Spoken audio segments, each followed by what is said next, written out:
Puff, puff, pass. Puff, puff, pass. Diddy, reckoning. The pendulum swing to the left. Is the pendulum swing to the right? What's up, family? What's the deal? What's the deal? Yeah, I'm going to go over every episode and tie into it spiritual matters that we can extract and put into our own adventures down here in this earth realm. So what's up, family? I'm excited about it. I just seen the docu-series yesterday.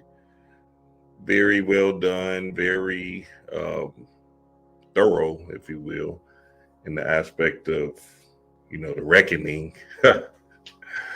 And, 50 Cent is one of those that puts together not only these movies and shows, but he's working in reality as well, which is him understanding different energies and attacking them energies at all costs. Hey, I can't make it up. I'm just telling you what it is. That nigga is a rebel. And essentially, you know what I'm saying? We just got to look at it and just understand that particular energy and what he relies on or what he moves with. And I'm going to break that down as well. Also, I'm going to read some of Panic's book, because in his book, it basically explains the understanding of Diddy's journey. So what's the deal, family? What's the deal? We are here. Let's get it on and let's get it right. Puff, puff, pass. Puff, puff, pass. Nigga, you hogging all the weed, nigga. Pass that shit. All right. So we can't talk about this Diddy docu-series until we talk about the guy that created it. And essentially, 50 is a funny character in this earth realm. And, he got shot 9 times, 9 is completion, so he doesn't fear death. And he's running amok on this thing because if he knew he was going to transition before, like really close to death, having these near-death experiences, he's just like, hey, I'm going to let my hair down and shit, run amok on whoever gets in my way. And essentially what he did with Diddy was kind of create an enemy in him because he's quote unquote at the top. And, that particular energy of the top or, is a glamour thing, right? These two are mirrors, and we just got to understand that to the core. Whether you like it or not, they're mirroring each other. And, you know what I'm saying? This energy or this vibration of the earth realm is one we got to understand to the core. Now, they both are smooth, real strategic individuals that move, like snakes, if you will, in different arenas of it.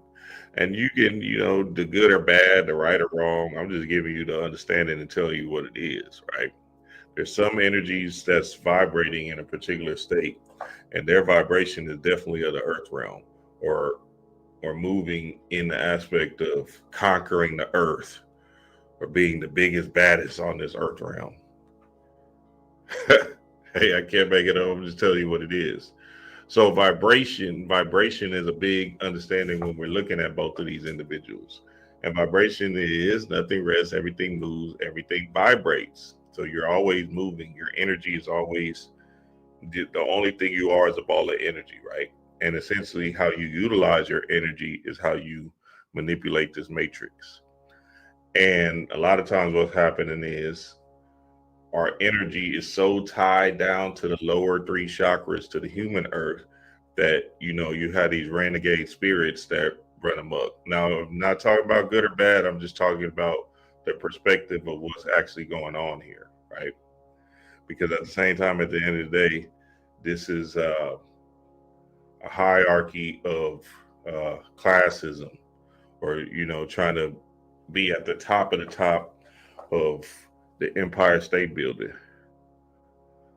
See, that New York state of mind that these brothers have is a plague, and it literally has caused humans to follow that particular energy based off of, I got to be the flyest, I got to be the richest, I got to be the man. It's me. It's all about me.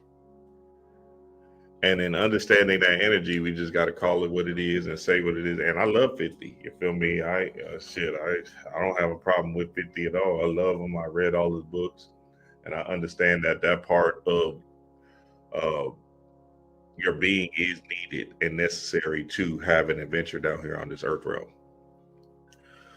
So your vibration, you're either a low vibrational being or a high vibrational being. And essentially, a lot of times what's happening is we can confuse vibration based off of, we like the way a person moves. That doesn't mean he ain't still in a low vibrational state. You feel me? What's up, y'all? What's up, family? Peace, peace. What's up, CC? The Price is Right. The Alchemist Empress. Yeah, Bella. What's up? Creative Beings. Electric Magnetic Aura. What's up, Titus? So I just want the family to understand that, because vibration is a big deal here in the aspect of how people move and how people carry themselves, right? And in this arena we call life. Very important to understand that, because again, low vibrational beings are more tied to the earth realm, tied to the aspect of the earth that's keeping them in the glamour, in the space of saying, hey, look at me, look at me. I want all the attention to me, right? I want everything moved towards me, right? And that ego is a motherfucker, right? That ego is a big thing. And we just got to understand that to the core, right? And with 50, what he did was basically the 48 laws of power: crush your enemy totally. At all costs, crush that dude until he can't breathe. Hey, 50 is not, that 48 laws of power, he wrote the 50th law of power, which was a fire book, absolutely amazing book. It talked about self-reliance and understanding, fear and different aspects of physiological languages that everybody should read. Very good book by Robert Greene and 50 Cent.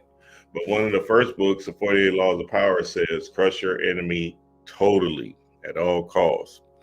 And that's what 50 did. Essentially, he's like, you know what? I cannot let this nigga get back up, because there was a little inkling of him coming back home in 2-3 years or whatever his time is, and coming back to the top. And 50 knew it too. He's like, damn, wait, these niggas fucking with this nigga again? Damn, they thinking like he's getting treated unfairly? Nah, let me go ahead and create a perspective, because that's all this is a perspective. A perspective of Diddy that crushes him totally. Message. Hey, I can't make it up. I'm gonna just tell y'all what it is, baby. So I see the chess move, and I enjoy watching chess, because at the same time, at the end of the day, 50 got the courage to do particular things that a lot of us don't have. And that nigga, let me go ahead and get this nigga up out of here, because he got me fucked up if he gonna get back on the top. Because you know what I'm saying, all of this is PR, all of this is perspective, all of this is painting a picture in a direction that makes you either a hero or a villain. So we want to understand that to the core. You're just painting pictures and you're creating this illusionary construct based off of thought forms in your mind alone. It says, Law 15 of Robert Greene, the 48 Laws of Power, crush your enemy totally, which means that if you are going to control an enemy, you must completely destroy them to prevent them from retaliating later. The law suggests that even a small, lingering threat can eventually reignite and cause future problems. Using the analogy that a single ember can still start a fire. Total destruction is the key. The law's main point is that partial victories are not enough. The enemy must be eliminated entirely to prevent future retaliation. That nigga 50 so wise, boy. That nigga like, nah, right now is the moment. And see, that's important for us to understand to the core as well, right? You got to seize these moments, right? Let's say it's low vibrational and he's pushing a particular agenda to destroy this black man, and which 50 Cent don't give a fuck about, right? Because again, he's just more so into the glamour, into making himself high and almighty, right? And the king of this thing, you feel me, essentially. And you know what I'm saying? We got to understand that to the core. Like some people's mindsets or mentality is based off of the human urges, the demiurges. And both of these figures are just that. You feel me? So they're going to win at all cost, right? And 50, it just looks more clever because he's doing more innovative things than Diddy did, with just Diddy moving into the space of clothing, liquor, right? So from music to clothing, liquor, and whatever, right? 50, he's cheesy. He said, "Hey, watch this," and he gave y'all shows that y'all love. So, and then it's just pushing the same agenda, the same low vibrational agenda, drug dealing, murder, you know, all that particular aspects with these two eyes, with the tell eye vision. So 50, you know, understanding his target, right? Just like when he first came in the game, he understand that a target was Ja Rule, right? And he seen that Ja was weak, and he literally annihilated Ja at the stake and took him out, right? Completely. Like you didn't hear nothing from Ja after, you know what I'm saying, after 50 went on his run. 50. So now understand to the core, like we got to look at these things and look at these individuals, and you know, his story will repeat itself if you see these particular characters continuously come into the fold. So now understand to the core, right, what 50 is doing. The core idea is to eliminate the possibility of the enemy seeking revenge later. And we, you know, y'all seen the docuseries. Diddy was literally in the space of saying, you know what, Suge? Don't worry, I got you, baby. I got something for that ass. You feel me? Allegedly. And, you know, in them creating or portraying that kind of idea that Diddy was, you know, going to get everything in the background. That's the key energy we got to understand with Diddy and 50 to an extent. Leaving even a small part of the enemy's power or influence intact is seen as dangerous because it could eventually lead to them regrouping and becoming a future threat. So I don't believe that 50 literally took out Diddy with this docuseries. It's gonna sting a little bit, it's gonna hurt, but time will tell. You feel me? He might have needed to push a little bit more energy in the fold of it's gonna be tough. It's gonna be tough. It's gonna be tough, right? I see, you know, we seen people climb back. And then with Diddy's particular energy, you know what I'm saying, where there's a will, there's a way. So just understanding that, like Diddy will figure out something, since he just so how would you say, willfully in that particular energy of winning. You feel me? So that's an understanding we got to understand to the core. Okay, so episode 1, and like I said, I'm going to decode all the episodes and give y'all the spiritual ties of the episodes, because essentially it's important for us to extract knowledge from these episodes and not just watching with the two eyes, but understand them with our first eye. Because again, when you're watching these things, they can help you in a particular way to understand that you know, you can move in a different manner than the human demiurge's ways, right? A lot of y'all shouldn't even be faulting Diddy, because hell, if you had $1 million, you probably be turned up looking crazy than a bitch in this hole. God damn.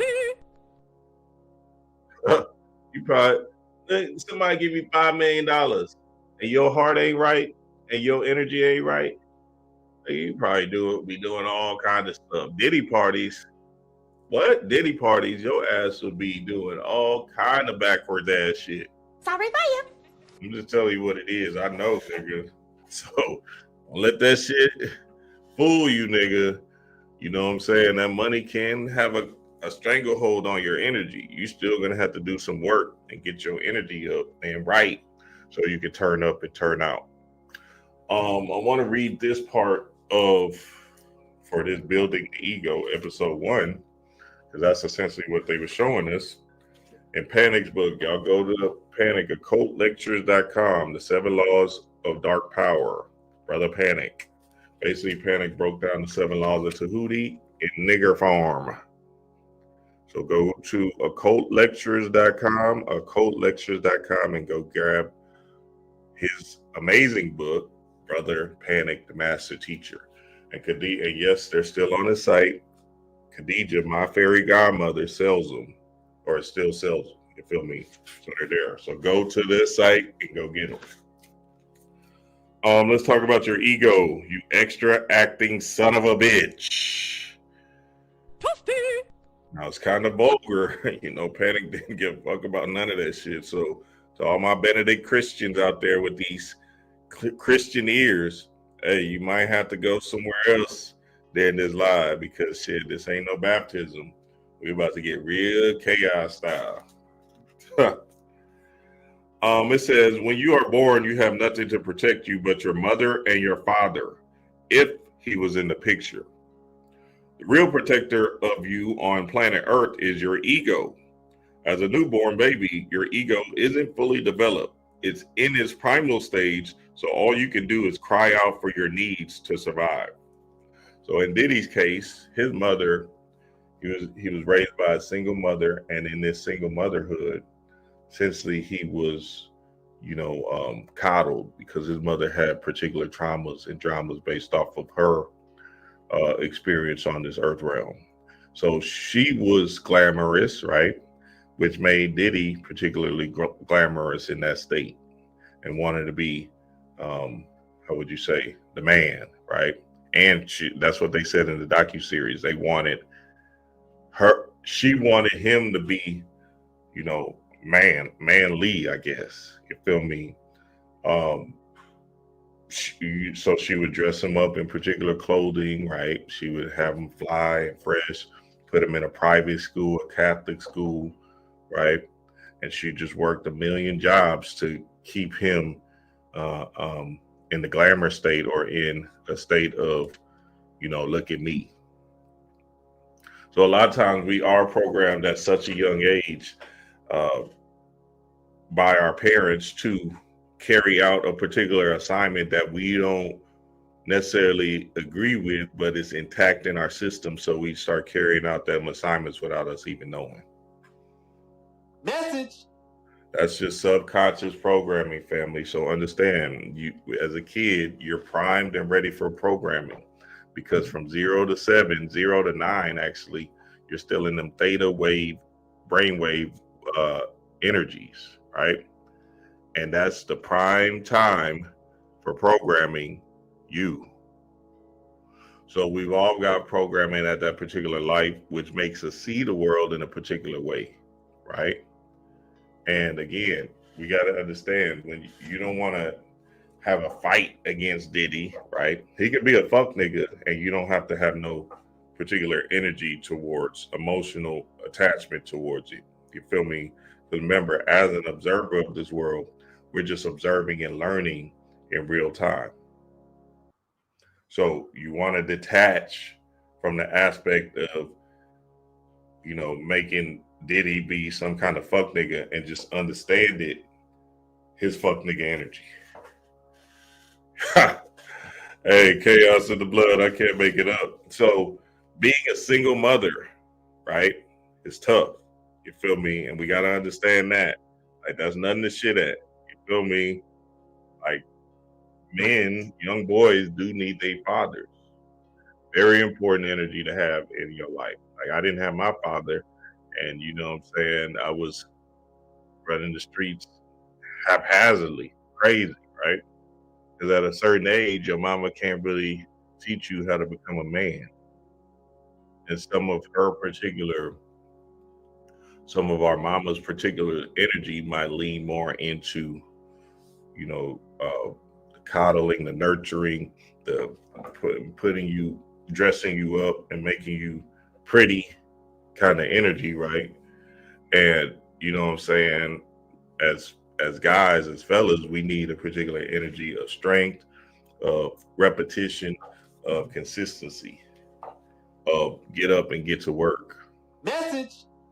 I, we lived in this apartment, and nobody. It was one father in the whole apartment, one father, and he was a single father, and it was my nigga Bebe's dad or whatever.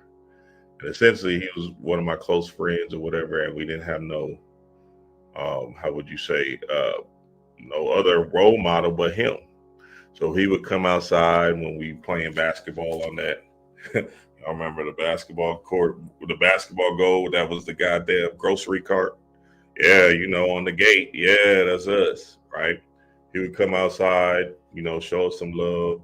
Uh, rough us up too, you feel me, and put us in that particular energy of, you know, strong, masculine type of bravado. Because I'm talking about not one kid, but Bebe had a dad in the hood.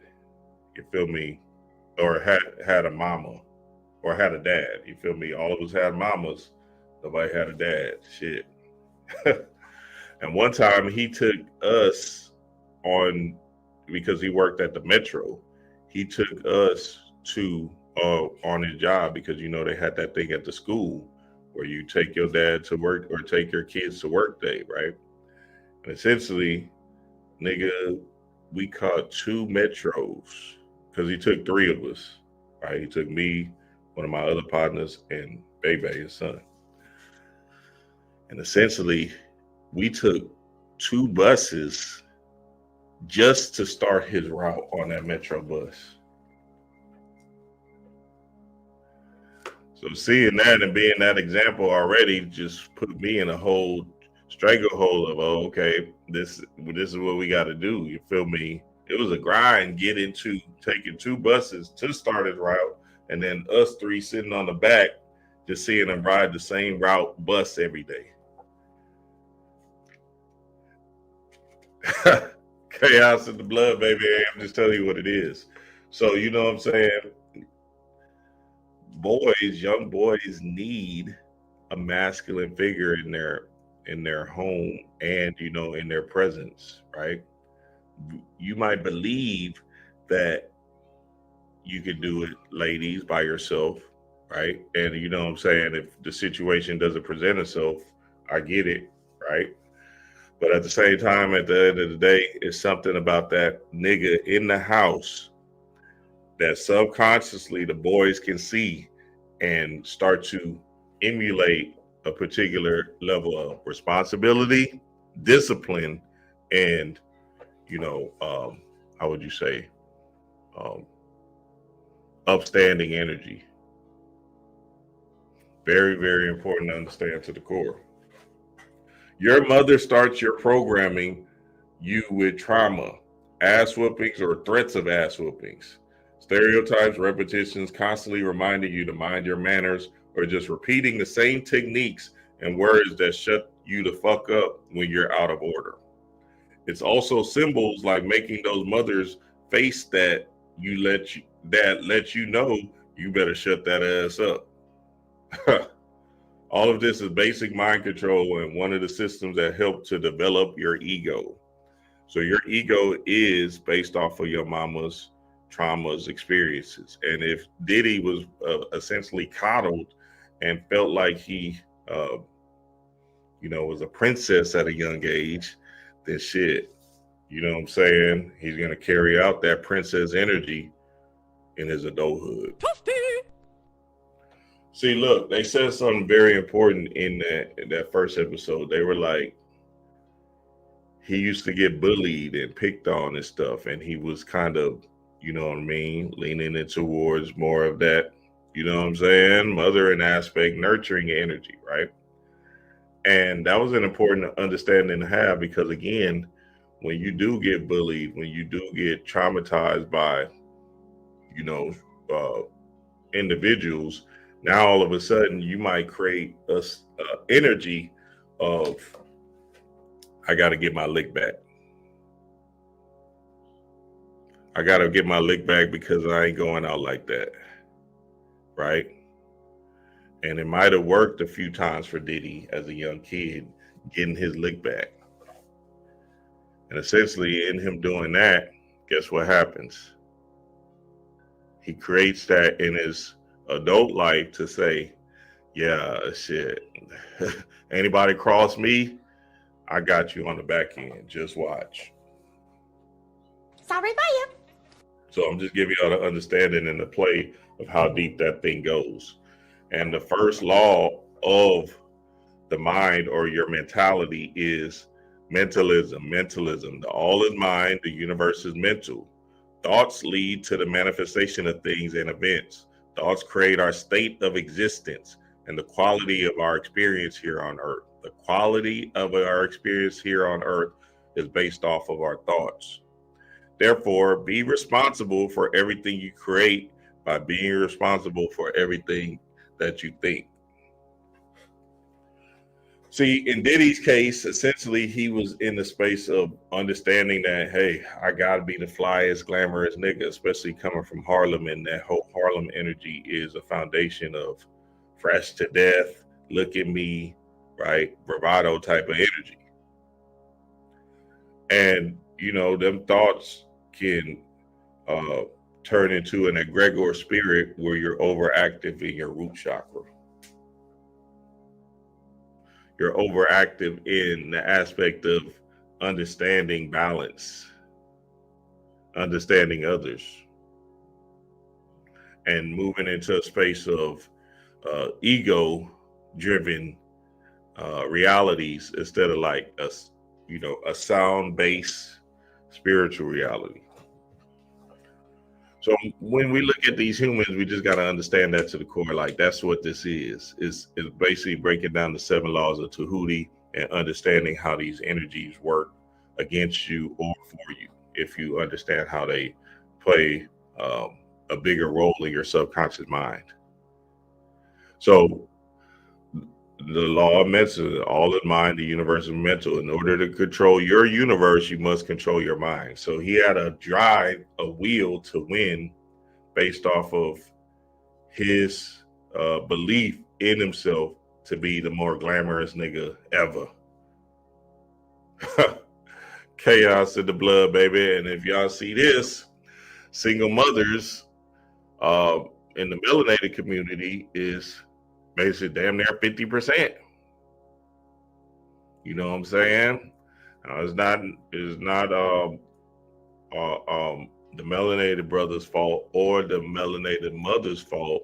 Is based off of the programming of the system, creating these stereotypes and creating these 2 eyes to serve us as strong, independent black woman or the black male. I gotta have all the hoes.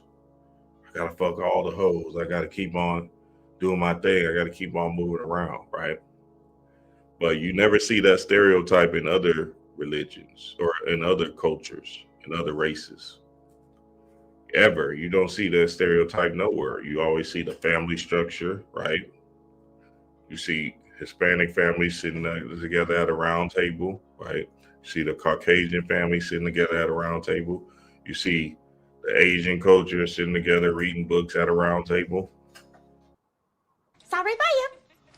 So, you know what I'm saying? We got to understand to the core, like, we are being programmed to believe that this is right. And in particular, individuals that don't have a mind, right? Automatons are going to just rule by this particular nature.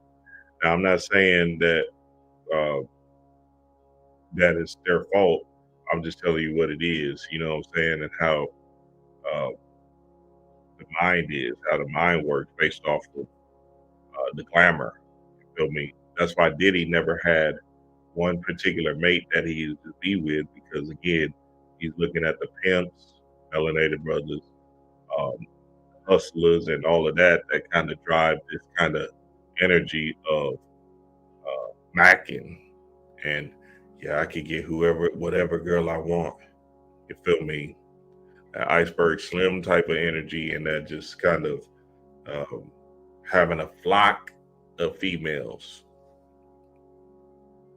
So it's very, very important to understand. And really, and honestly, and truly, he was married to his mother, because essentially, if she is the focal point of his desires or of his world, based off of it's just him and her, then essentially that's where their story lies, in the aspect of Aset and Heru, or the Mason, or the mother and son.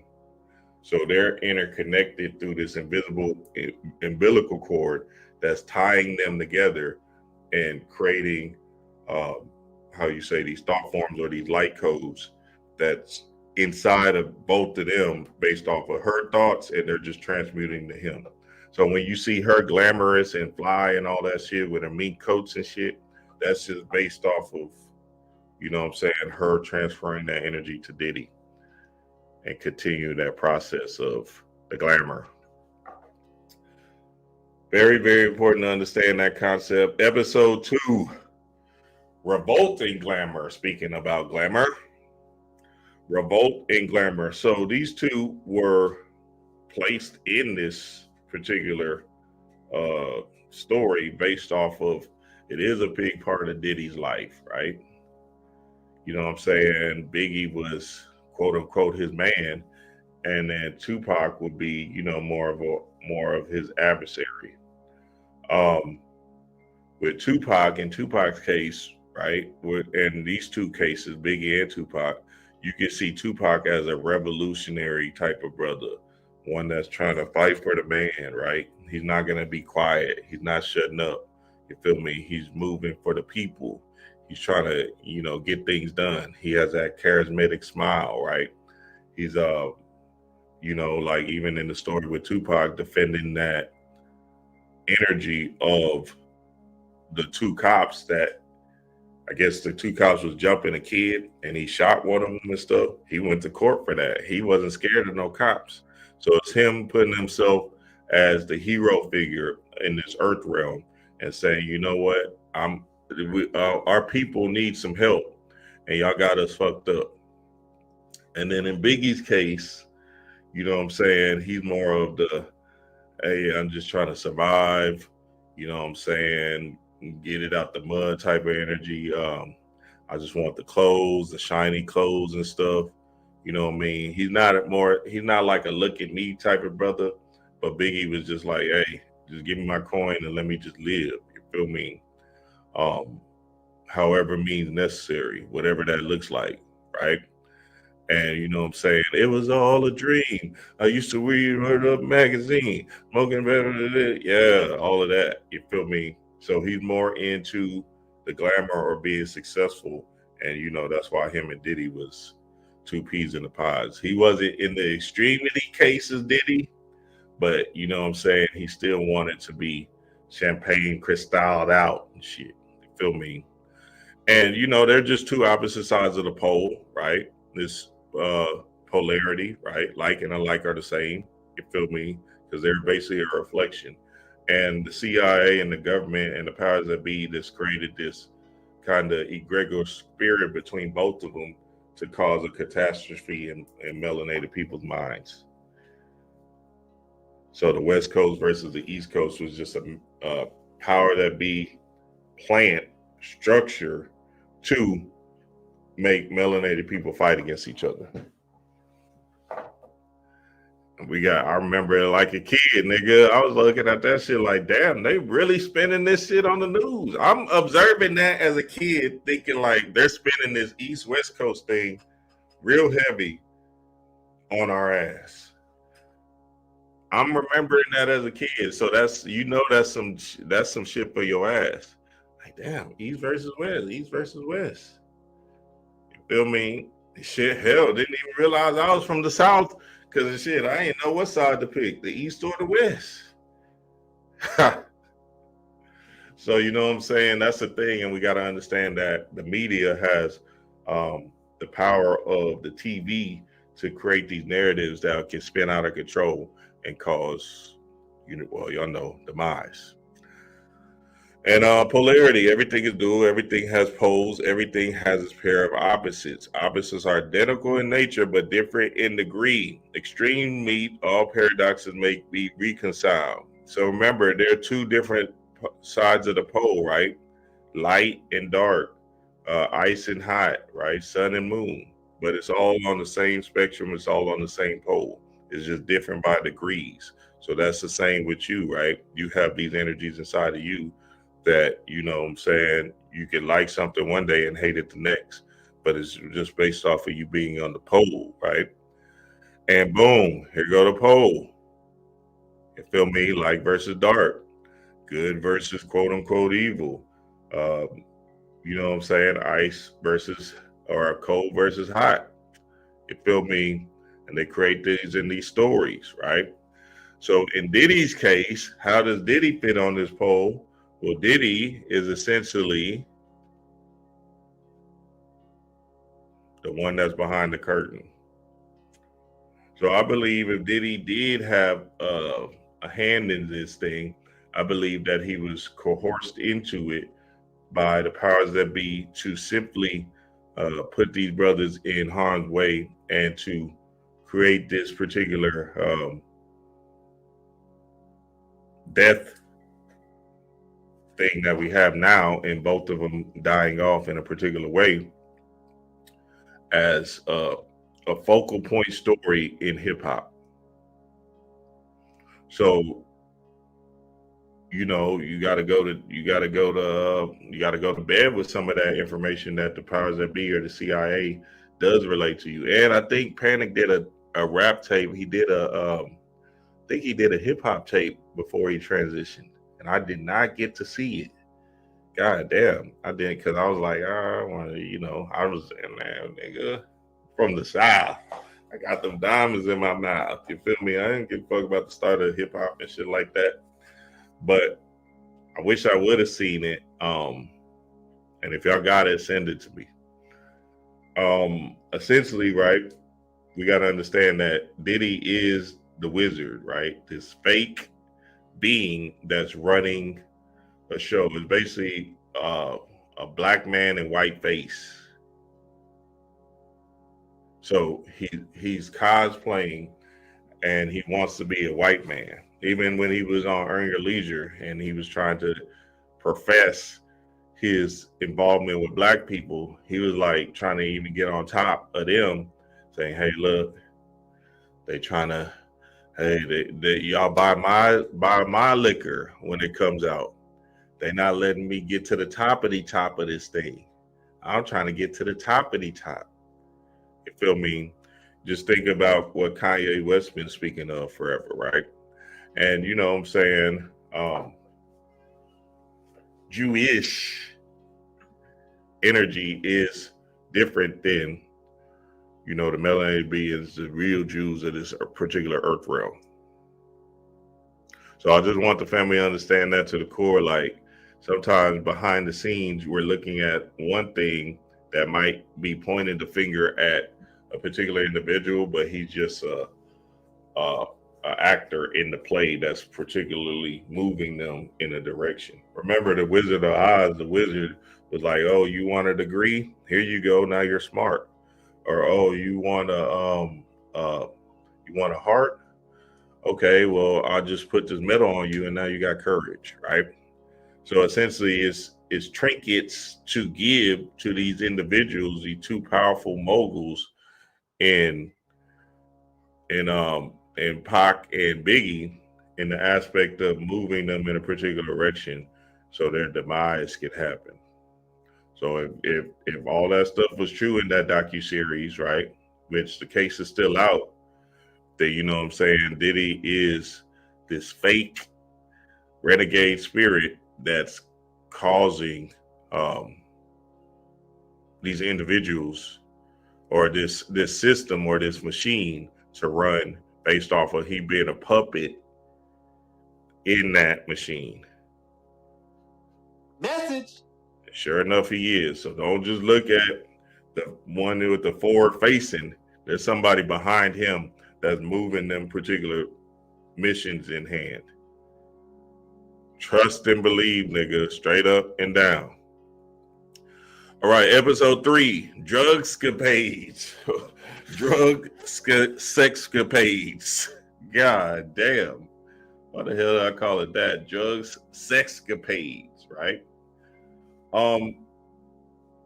Drugs is something that a lot of us have to battle with, right? It could be a small drug like sugar, you feel me? I had tore my ACL and I started taking them hydrocodones because that's what the doctor recommended and gave me. And essentially, I was feeling good. And, in my truth, that was kind of like my gateway to drugs. So, you know what I'm saying? When we look at these individuals that do have these drug problems, we got to understand that it's not them. And essentially, it can take form and take your being, and you don't know who you are. Right? I was a whole different individual on drugs, a completely different. It's night and day. My face doesn't even look the same. I look more cheerful and jolly and shit. Back then, I was more dark and demeaning and just mad at the world, you feel me, and aggressive, real aggressive and angry. And I did, and I did all the drugs in the world. So now, I remember I was addicted to ecstasy, heavy, right? Addicted to ecstasy so bad, it was just a shame. It's like actually why I was selling them, because I was addicted to them. Goddamn. Shit, I was just buying them 300 just to take them every day. Goddamn. And you know what I'm saying? When I'm hearing Diddy's story and what they were going through, you know what I'm saying? I can't relate to that. Like 3 days of fucking. Who the fuck this nigga is? They must have been really like, fuck it. You feel me? And that come down was a motherfucker for they ass. Woo! I don't know how that come down was for both of them and the sex worker.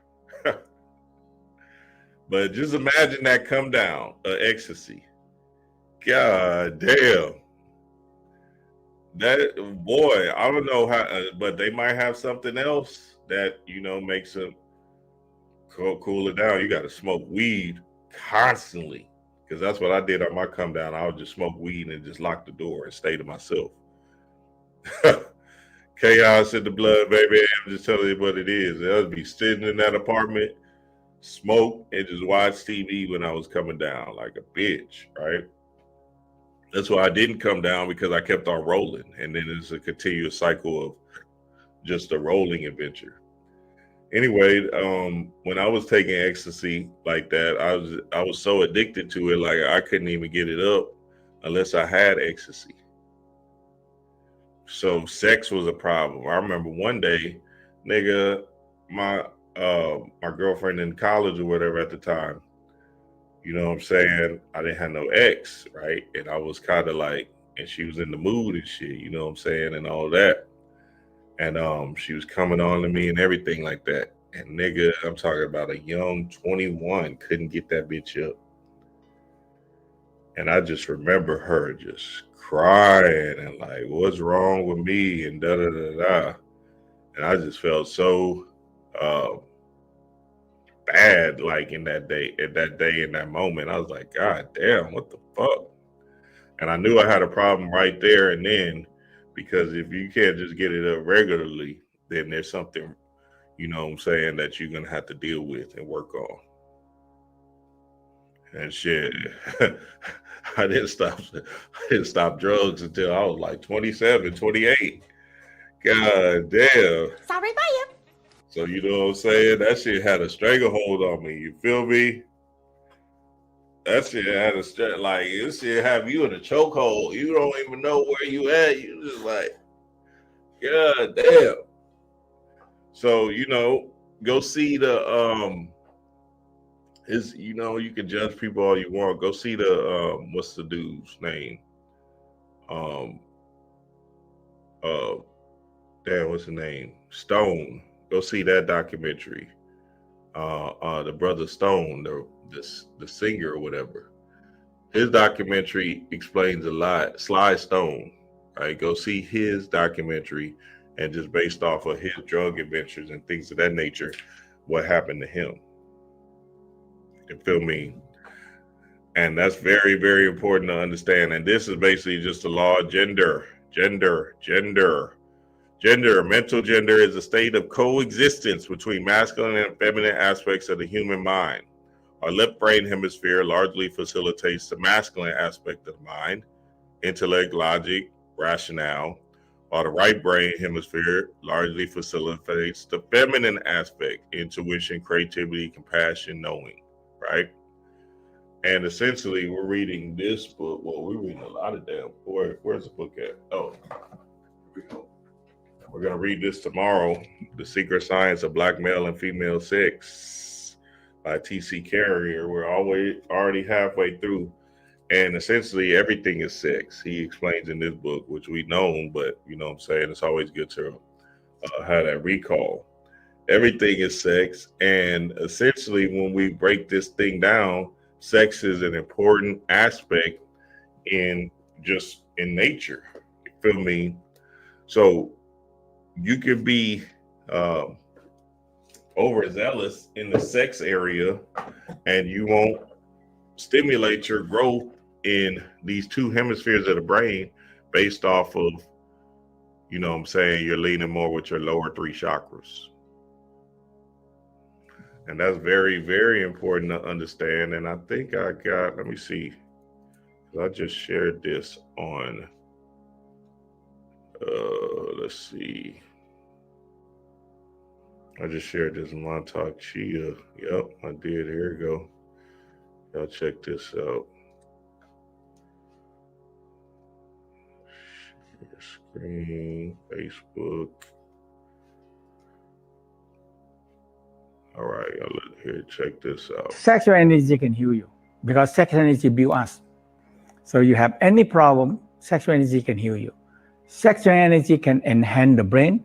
Sexual energy can enhance organ because they build them. So when people don't know how to make love, they're wasting their energy. When human, like man, when it's producing sperm, they're on the way of no return. So that's why in the Tao have so very detailed how to do the testicle breathing, how to transforming the sexual energy back to life force and return them, opening the back channel, return the sexual energy to rewrite the brain. And that is a very famous written down 5,000 years old practice. Sexual energy can heal you because sexual energy is just your kundalini energy, your kundalini fire energy, which is your life force energy, or which is the energy that's going to move you from being a human, the lower extremities, to being a god, your higher mind, your higher way of thinking. Man, appreciate that, Dre Dog. Well, let's see what y'all talking about in these comments. Appreciate that. Glamour magic being in my algorithm heavy lately. Ashe, 9 affirmations. Ashe. Lost my lugger to drugs. Never. Yeah. You know, but see, this is the thing too, and we gotta understand, we can't pity ourselves because, again, like, they place these drugs in the hood. Like, they literally just came by and dropped these drugs in the hood. So it's a part of the system to keep people in the projects, or which is a project. And essentially, when they place them drugs in the hood, our impressionable mind, 16, 17, right, is basically taking them because we're bored or we're not understanding ourselves and our energy. So now when we look at it and understand that to the core, like, we gotta have compassion for ourselves at that younger age. I don't pity myself or look at me in shame, right? When I was that age going through that drug epidemic and stuff, right? I used to break in cars on them bars, right? There was situations where one of my partners, he had took 2 bars, right, and woke up in jail forever. Let's just put that long story short like that. So you know what I'm saying? When I reflected back on it, I said, "Damn, nigga, we was just, you know what I'm saying? We was just in that particular environment that didn't serve our greater good. And them drugs will have you doing all kind of stuff. You feel me? Kick dough is stupid shit. Like, you know what I'm saying? And essentially, nobody taught us this spiritual stuff. So now that we're growing into it and it's coming into this information age, now we can step back. Luckily, I was a reader at such a young age, because then I just gravitate towards more of the nonfiction work of self-improvement, self-love, and all of that. You feel me? So I made it out, but my partners, they're not gonna read. Right? I remember back in the day, I'm trying to read the 48 Laws of Power with their ass. They was like, nigga, put that shit. Nobody don't want to hear that shit. You feel me? So we got to understand to the core, like, this is the world we live in, and you know what I'm saying? It's some of us that's going to make it out, that spark of light. And essentially, it's just overactive earth chakras, your overactive lower chakras that Diddy and his, I don't know about now, that cum eating is kind of different. Now, that's just some kind of, that ain't crazy. That got to be some kind of adrenochrome, something, god damn. That nigga said, when I heard that, I'm like, oh, you different. And that goes back to that mama trauma again. You feel me? You seen when his mama, I guess he was on Oprah or something. Mom was like, yeah, I was a lady of the night too. And then it's like, don't say all of that. They'll say she probably sucking all kind of dick and shit in that strip club. Just to put Diddy in the freshest clothes. God damn. Chaos in the blood, baby. I'm just tell you what it is. And Panic got a great book. His first book, the same site. Shoot. I don't know why it's doing this. Hold on, let me see if I can fix this green screen thing. Hold on, let's see. I don't know why it's doing that.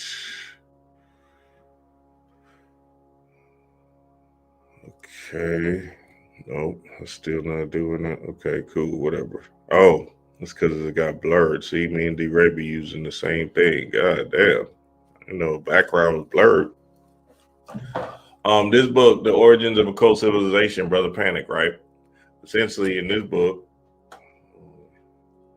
Panic dives deep into the overzealous energies of overactive root chakra, sacral chakra, and basically your overactive earth chakras, right?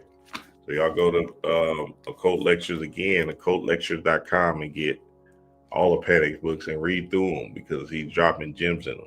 Hell, I thought I went through this book. I went through his first book just to see if he had Diddy in it. That's the only nigga he don't got in this book.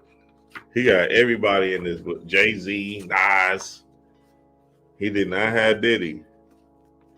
So sometimes your reputation might make niggas say, nah, I ain't putting that nigga in the book. Fuck that. Hey, I'm just telling y'all what it is, baby. This nigga did not put Diddy. I was looking too. I looked at I was like, damn. And then he got him in alphabetical order. So I was just like, maybe he said Sean Diddy Combs. Nope. Diddy. I even went to Love. I said, he got every goddamn person in this book. And no Diddy. He got 200 black men in this book. And shout out to Panic. This my bro guy, the master teacher. You feel me? I ain't just shitting on I'm just telling you, it's just funny. Like, where did he at? Nigga ain't they said, I ain't writing his name. That nigga might see this shit one day. Chaos in the blood, baby. I'm just telling y'all what it is. So, a lot of times our earth chakras are overactive, right? Based off of our traumas and our experiences down here on earth. So it's important for us to balance out these chakras because essentially when you balance out your lower three chakras, then you become God. So you got to understand, you don't have to have the biggest house and the fanciest cars and all of that. That's an overactive earth chakra. The real point of your root chakra is to be appreciative of where you're at, your shelter, your security, your safety. I got a house, I got a car that I could get around. Cool, I'm safe. And obviously the glamour can fit in, but in your spirit, you got to know that, okay, I'm good, right? Now, if you have an apartment and there's rats running around, then obviously you got to do more root chakra work because we're not talking about low root chakra, right? We're talking about you being in a space that's holistic to you and your understanding. And everything is just perceptions in your head. So it's just how you feel about your own area. And a lot of us should feel comfortable based off of we rid ourselves of the human emotion. So if you got an apartment and a car and a job, you feel secure in your job, then your root chakra is intact, right? In order to manifest more, you're going to have to become more inside. That's it. So a lot of times we're working backwards thinking that we got to do more to get more. But the real game and the real power lies with you becoming the thing that you're trying to attract, right? What you focus on grows. So you essentially just carry out a particular energy of leader, boss, right? Entrepreneur, successful entrepreneur, right? And that's just inner work. So you don't have to necessarily get a bigger house and car because you're trying to look the part. You just need to understand that to the core that inner work is what's going to manifest your reality. Your sacral chakra, right? That's your sex, your pleasure, your fun, and all of that, right? So if your sacral chakra is overactive, you're going to be in the Diddy parties. Turning up, upside down, baby oil with goddamn ecstasy in it. God damn, they getting the baby oil in the skin. You know how and look, I ain't gonna lie, that ecstasy was one hell of a trip, boy. I don't take it because now we don't know what's going on with these drugs today. I'll stay clear from that. See, they was lacing ours back then with cocaine. You feel me? But shit, they wasn't lacing it with no goddamn fentanyl. God damn, that shit different now, right? So y'all don't take none of that shit. My brother's baby mama transitioned off of taking a bad ex. You feel me? So this new world or whatever we're in now, it's just real bad. You feel me? So understand that overactive solar or sacral chakra is going to keep you in the space of pleasure seeking. Like you can't sit still, right? Like Diddy, he couldn't sit still at all. He had to stay up 3-4 nights and shit like that, right? Not in the space of understanding yourself, not even trying to sit still to look at yourself, right? And just be in pleasure. You just seeking out pleasure constantly. You feel me? So much so you want people to acknowledge you. You want to keep other people down, so you won't pay them to just keep them looking at you as God. That's a pleasure seeking demon, if you will, kind of vibration that Diddy had, and you know what I'm saying, that's not that's just based off of his overactive sacral chakra. Solar plexus chakra, your self-esteem, how you see yourself, what do you believe about yourself? That's the aspect of, you know what I'm saying, you looking down on people, you putting people lower than you, and you feeling like you're ultimately God. See, you can be God, but you can't be God of ruling over everybody, because you can see the God in yourself and you can see the God in others. So for the mere fact Diddy felt like he had to be bigger than everybody, greater than everybody, essentially his earth chakra or his sacral solar plexus chakra was overactive, and you know what I'm saying, he carried himself with such reverence over people, like, I'm the man, it's me, it's just me, look at me, hey, check me out, I'm in every music video, I'm forward facing, they just doing the rapping, but it's all about me, it's all about the Benjamins, baby. You remember as a kid too, we remember that shit. See, we know this shit too, we always seen this shit in Diddy, that fuck nigga energy. As a kid, we looking at the videos like, the fuck is this nigga always in the video? Y'all remember that? Yeah, my 80s babies, we know, we like, what the fuck is this nigga always doing? He in every damn video. He on every damn song. Even if he just saying a few words. So you knew in your heart back then, you was like, yeah, there's something not right with that nigga. You feel me? See, it's like an energy that he exudes that's fucking him up. He's just giving him that fuck nigga energy. Hey, I'm just telling y'all what it is. We can see the energy. We just don't. You know what I'm saying. We just try to keep our head down or not even pay attention to it. But you see, when you see these fuck niggas, it's not a look. You feel me? It's you seeing the energy. So how can you see the energy? Intuition, your God mind, your right brain hemisphere. And you feel it, you like, oh yeah, that's a fuck nigga for a fact. I ain't even tripping on that fuck nigga. I know. I had a fuck nigga around me. You feel me? One time, we in college, and you know, he was one of our closest friends or whatever. We were always in a group and shit. And we had the PS, I think it was a PS3 back then. Yeah, it must have been a PS3 or some yeah, maybe a PS3 back then. It was a hot thing. Anyway, this nigga stole it from our dorm room. This is our partner too, our close partner. We playing the game every day with him and everything. Stole it from our dorm room.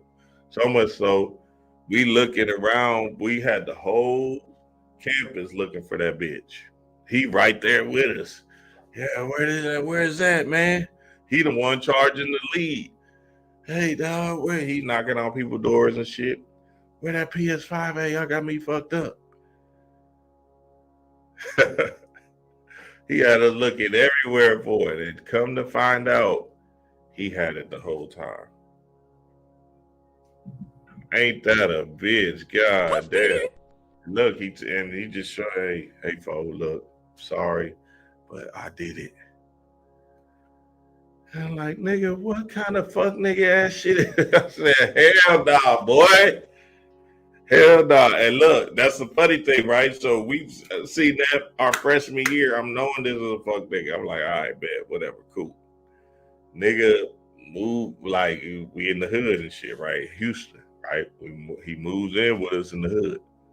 Fuck nigga shit again.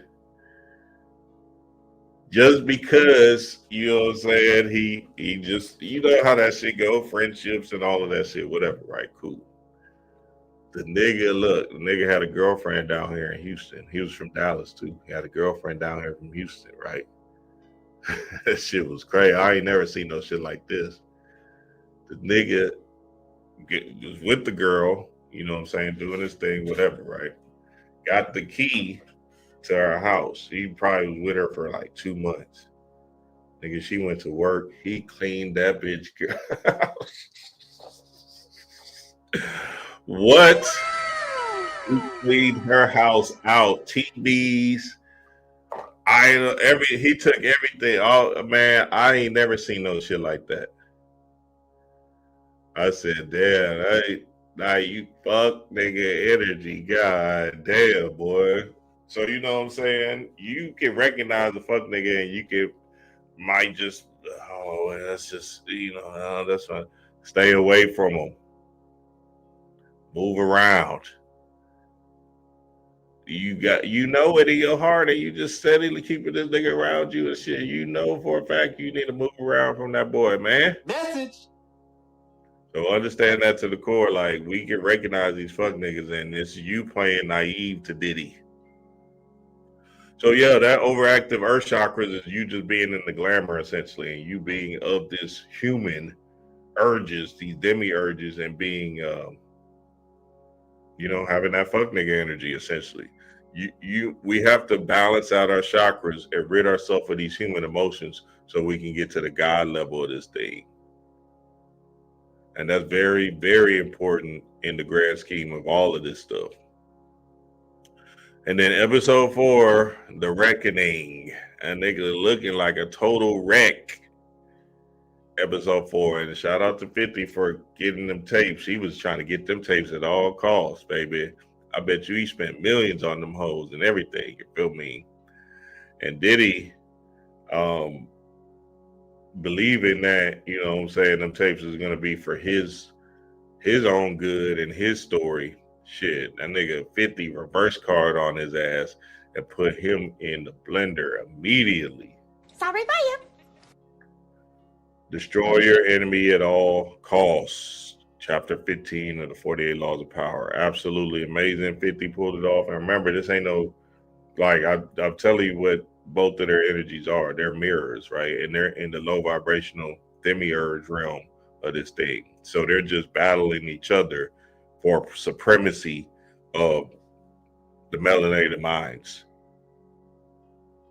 So, you know what I'm saying? You can look at it how you want, but 50 cutting off his son, 50 moving in a particular manner of he'll smile at you one day and then cut you off the next. You know what I'm saying? The compassion ain't there, and he's just more so in the space of rulership in the grand scheme of things. And it just looks kind of strategic and kind of interesting, but you know what I'm saying? We'll see how the rabbit hole goes with 50. And on the main idea and the pendulum swing is everything flows out and in. Everything has its tide. All things rise and fall. The pendulum swing manifests in everything. The measure of the swing to the right is the measure of the swing to the left. Rhythm compensates. So in that last episode, episode 4, The Reckoning, essentially what you were seeing was his downfall, him going to jail and him about to serve these 2 years now. And, 2 years. What do you got? 4 years, huh? I'm tripping. Wait. Does he got 3 more left? Something like that. But he needs to go sit down, right? And understand his energy. Because again, a lot of this stuff just boils down to him being a wreck of himself. And sometimes you just got to go and check yourself into a hospital and get cleaned up. And that's what prison's supposed to do, right? And, if you really take it as an experience down here on earth to learn something new, then you can actually grow from it. So Diddy right now is in a prime time of his life to actually transmute into a God energy if he do it right. Let's see how old he is. Diddy age 56. Okay, so that's the 11. So yeah, see, that's what I'm saying. That's transformation. That's the mirror, right? So now understand that if Diddy actually pull this thing off and actually go within and do the inner alchemy work, then he can actually transform and come back out here in a way that actually serves the world. That's the only way he's going to get back into some kind of, glamour rule, if you will. But honestly, it's just going to boil down to him just becoming anew. Because again, okay, you already did all the shit, right? Right? So now you're going to have to find yourself spiritually. You're going to have to find yourself from a whole nother level of the glamour and the earth chakras. And that's about your dharma, because he can actually come out and tell his truth and be truthful and honest and tell his story, and he can have a redemption story in this thing. People still might not like him. People still might not gravitate towards him. But at the same time, at the end of the day, what you want to do the glamour thing again? Nigga, you 56. It's time for you to get into your dark night of the soul and find a place to transform out of this earth realm, because where you about to go is going to be based off of your heart. So again, if he's going to come back, he's going to have to practice Ma'at. And Ma'at is just balancing out this particular energy of what he's been exuding now. And again, you know what I'm saying? You'll put yourself in a deeper hole where you'll come back as a poor man just to learn the lesson that you didn't receive this time around. So good luck to Diddy, man. And, you know what I'm saying? Hopefully, hopefully he make it out. Toasty. Yes, sir, family. Yes, sir. Let's see if y'all got any questions. Any questions? So yeah, that is what is they called? Diddy Reckoning. That is the Diddy Reckoning. And essentially, you know what I'm saying? All the laws are in play here. All the 7 laws of Tahuti are in play here. We just got to understand it from that level of God. Yes, sir, family. I love and appreciate y'all. Peace to the gods.